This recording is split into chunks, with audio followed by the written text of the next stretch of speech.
So today I've had an interesting situation and I thought I would share that one.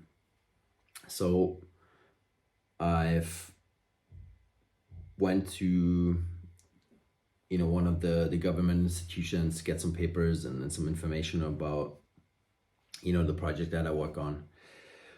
And it has a lot to do with like agriculture and plants and finding out what exactly to do, what's the best way to do certain things, what's the crops that I am going to use for my project. I will do another video more specifically about what we're building.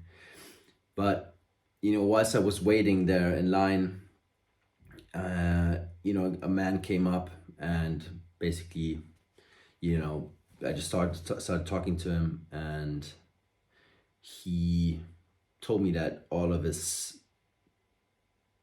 estate that he built burned down last year, right? Which, yeah, it sucks, right? Like, especially with fire, there's not much you can do. And then, just in general, I, picked up that he was quite negative about it still, right? Like, he had no insurance, and probably if he had insured it, who knows if they would have covered it, probably not. Because they mostly find their way, out of actually paying when it's time to do so. But that's another topic. And yeah, he was just, like very negative in the way he kind of talked about the whole situation, like it was, just the way it is, and it sucks, and this burned down, that burned down, the boat that was on the property also burned down, and basically he lost a lot. But there was not even like a tiny bit of positivity in that, right? And then later in the car, I was listening to a podcast, and that podcast was the latest of Kyle Kingsbury's podcast, right?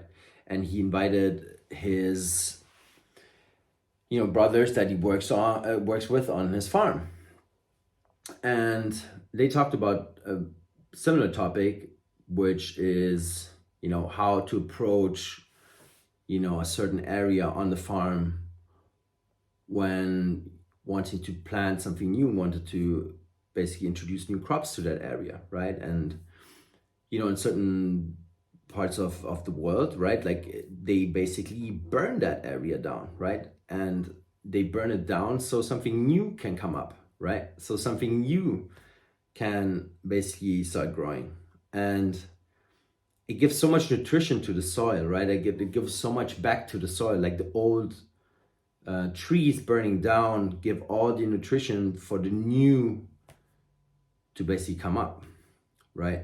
And that all happened basically that one story in the podcast, and the other one, without like me planning on listening to that podcast, it just popped up, right? Like, and it was in the same hour and a half basically, right? And it's so interesting because on the one hand, right, people use fire and they use the destruction to build something new, right? And they use it in a positive way, and sometimes it's purposefully introduced, and sometimes it happens, right? But like, what am I trying to say here is, in the end, it's all perspective and what you do with the outcome, right? And that decides upon how the story is being written, right?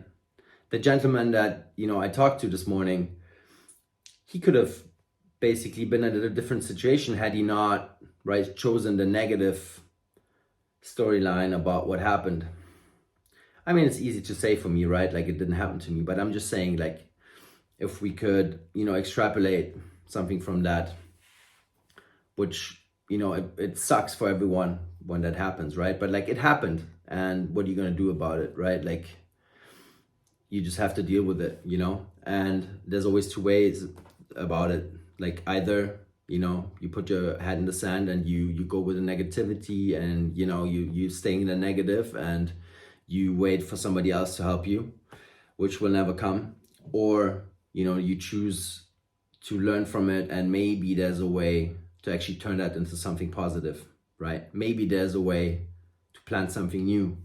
Maybe there's a way to find crops that actually thrive in that environment, and maybe you will come out even stronger on the other end. And maybe this was the rebirth that you needed personally. Maybe that was the rebirth that your land needed, and maybe that's exactly what was supposed to happen.